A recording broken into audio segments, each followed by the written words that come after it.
Picturesque God's window, teeming with rainforests and scenic views, popular with tourists, hoping for an influx of tourists. This COVID-19 has affected me very, very hard, even in my business.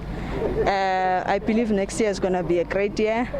I came here just to detox. From Joburg to Giyani, and then we just pass by Mpumalanga just so that we can pass by here and then see God's window. And yeah, I actually needed to take kids and wife on a road trip, so they are happy, I am happy. For some, it was a trip they couldn't cancel. We are all the way from Eastern Cape.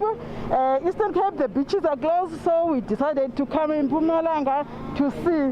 This is South Africa, you know. The environment of Mpumalanga is mwah. This was, for us, it's a trip that was pre-booked before COVID came into place. So if we had to cancel the trip, we had to forfeit. Gloria Piri's business is in recovery.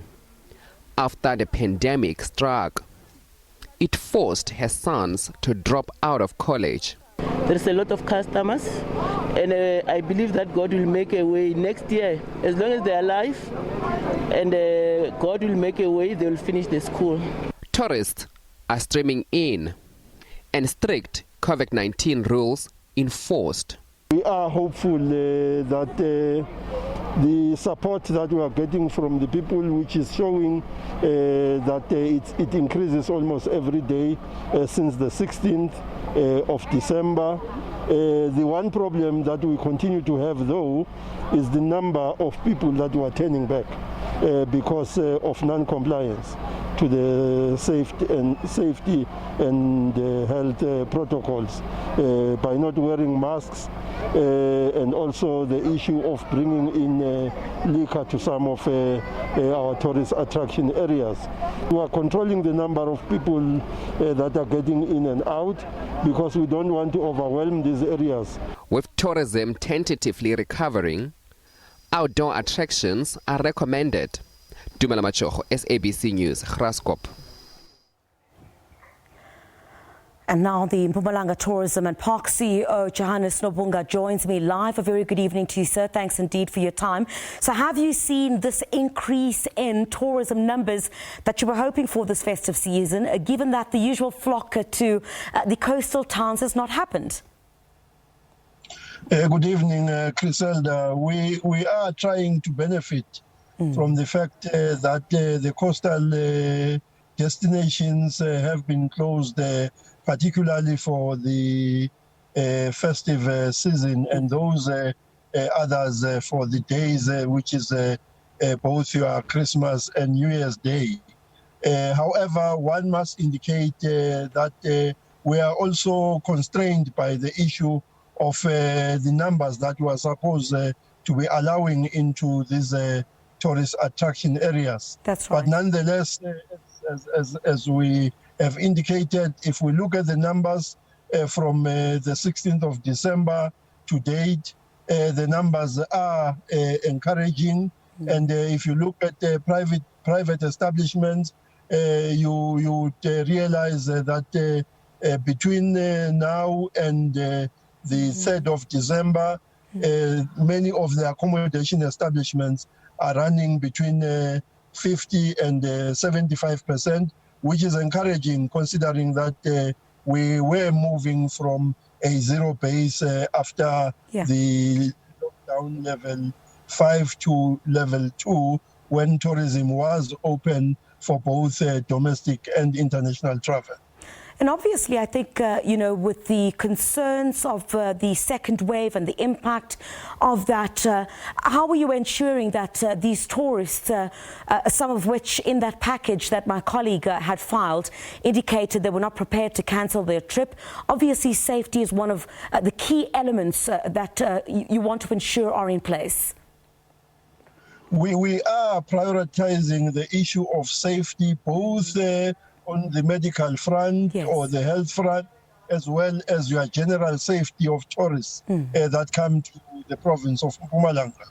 We have increased the number of tourism monitors, environmental monitors, and volunteers that are assisting us both in the private and public establishments to ensure that our patrons that visit our products adhere to the health protocols, and also ensuring that at all times we don't allow the consumption or the bringing of liquor into these tourism products. Because out of the consumption of liquor, that's where people begin to forget some of the health protocols that needs to be observed. Yes.